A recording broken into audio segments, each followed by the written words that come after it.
New Jersey's Camden County Police Department rolled out a new system of policing about 10 years ago, which included a de-escalation program, teaching officers the skills and techniques needed to dial down police encounters without the use of excessive force. And I got a chance to sit down with the chief of police to discuss the impact that this training has had not only on Camden, but also other cities across the nation. The first interactions I had with police were all negative.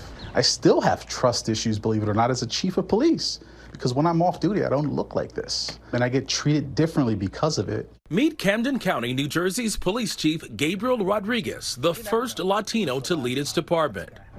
Is it a challenge to police people that you've known pretty much all your life, or does it give you an advantage? My experiences growing up here in the city have benefited me in my career.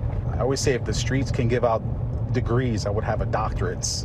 Chief Rodriguez says he's seen it all, the worst and the best of his city. I grew up in one of the most dangerous neighborhoods in Camden City. I have many friends that I grew up with that have died on the streets of Camden, are currently in prison, or they're raising their families in the same projects where I grew up. So I hope to be that source of inspiration for those younger folks that look like you and I. But it's more than just inspiring people. It's about saving lives, making sure no lives are lost during police encounters. And that starts with community engagement. You have to get to know the people that you're protecting, right? You cannot protect the people you fear. Chief Rodriguez also believes de-escalation is the first step to protecting his officers, especially amid national reports of police dying in the line of duty. We typically see anywhere between 130 and 190 officer deaths a year. And of those, 40 to 60 are usually deaths by gunfire.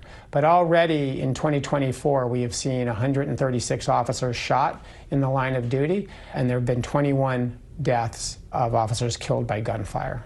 When you talk about officers and needing to slow it down when you first arrive on a scene, if that person is on 10 or on 100, you can't match that energy when you show up. Cannot match that energy. Most of the times you're going to get called out to a scene and things are going to be at 10. You have to be that calm in the storm. In 2014, the department's Integrating Communications Assessment and Tactics Program, also known as ICAT, was put in place. ICAT equips first responding officers with the necessary training skills and tools needed to defuse and encounter before it escalates. The program receiving widespread attention, even recognized by former President Barack Obama. What about you put in your pocket? ICAT uses video of both real life and mock situations like this one, teaching officers how to assess a situation and make the right decision. The curriculum also includes physical training on how to resolve a conflict without the use of excessive force. When you guys were locked? What we call just like kind of like a body lock position. See, right? like this, like if the officer's weapon is right here, I mean, de-escalation, you're thinking about like saving your life in, right? If you feel that there is a threat, like someone is attempting to disarm me, that has to be addressed immediately. There's a way to de-escalate in everything. I mean, if I have someone at gunpoint, I'm still using my words. I'm still tactically repositioning. Officers on foot, how does that help with de-escalation? These police vehicles are barriers when you drive around with the windows up, and so we want them out of the cars, eliminating those barriers to have those positive engagements. Since its inception, ICAT has been implemented at hundreds of agencies across the country. The biggest thing is about, the gun not being your strongest tool on your tool belt or your badge. So we've been able to reduce violent crime by 50%, homicides by 70%. But it has to make you feel some kind of way to know that Camden is a model. Yeah.